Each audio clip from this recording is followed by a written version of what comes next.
Hello friends, welcome back to my YouTube channel. I hope आप सभी लोग बहुत अच्छे होंगे। और मैं आपके बीच में फिर से एक मज़ेदार सी कहानी लेके आ गई हूँ। पर मैं ये कहानियाँ आपको काफ़ी दिन बाद सुनाने आई हूँ, तो जितनी मेरी कहानियों को आप लोगों ने प्यार दिया है उसके लिए आप सभी लोगों का धन्यवाद। और ये कहानी है कुछ इस तरीके से कि अपना हाथ जगन्नाथ। बुलाकी एक बहुत मेहनती किसान था। कड़कती धूप में उसने और उसके परिवार के अन्य सदस्यों ने रात दिन खेतों में काम किया और परिणाम स्वरूप बहुत अच्छी फसल हुई। अपने हरे भरे खेत को देख कर उसकी छाती खुशी से फूले रहती थी, क्योंकि फसल काटने का समय आ गया था। इसी बीच उसके खेत में एक चिड़िया ने घोंसला बना लिया था। उसके नन्हे मुन्ने चूजे अभी बहुत छोटे थे। एक दिन बुलाकी अपने बेटे मुरारी के साथ खेत पर आया और बोला, बेटा, ऐसा करो कि अपने सभी रिश्तेदारों को निमंत्रण दे दो कि वो अगले शनिवार को आकर फसल काटने में हमारी सहायता करें। ये सुनकर चिड़िया के बच्चे बहुत घबरा गए और माँ से कहने लगे कि हमारा क्या होगा, अभी तो हमारे पर भी पूरी तरह से उड़ने लायक नहीं हैं। चिड़िया ने कहा, तुम चिंता मत करो। जो इंसान दूसरों के सहारे रहता है उसकी कोई मदद नहीं करता।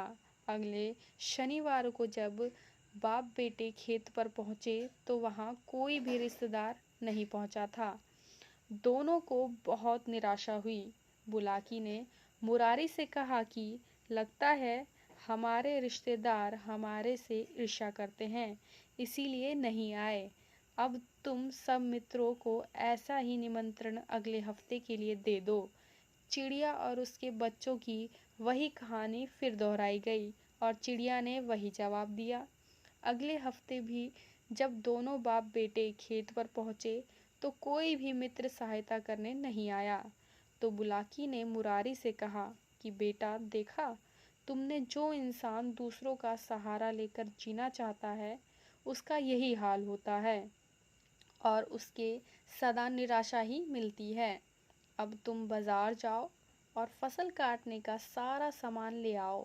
कल से इस खेत को हम दोनों मिलकर काटेंगे। चिड़िया ने जब यह बात सुना तो बच्चों से कहने लगी कि चलो, अब जाने का समय आ गया है। जब इंसान अपने बाहुबल पर अपना काम सव्य करने की प्रतिज्ञा कर लेता है तो फिर उसे ना ही किसी के सहारे की ज़रूरत पड़ती है और ना ही उसे कोई रोक सकता है।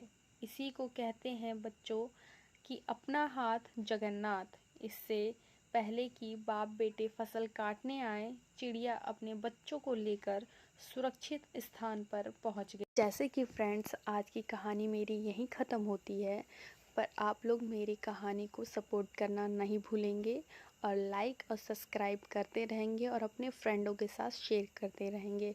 फिर मिलते हैं अगली कहानी के साथ। और जैसी भी फ्रेंड्स आपको कहानी पसंद आती है तो प्लीज़ कमेंट्स में मुझे बताइए कि आपको कैसी कहानियाँ सुनना पसंद है। मैं वैसी ही कहानी आप सभी लोगों के बीच में लेके आऊँगी। तब तक के लिए बाय बाय, टेक केयर।